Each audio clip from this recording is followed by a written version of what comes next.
Keto broccoli and cheddar frittata. Remember to subscribe, comment, share and like it.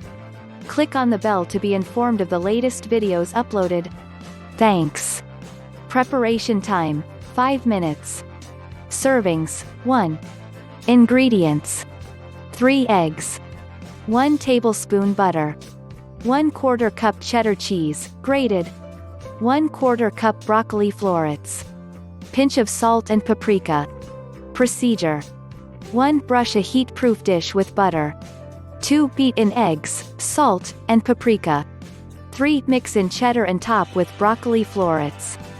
4. Set in the microwave for about 3 minutes or until a toothpick inserted in the middle comes out clean.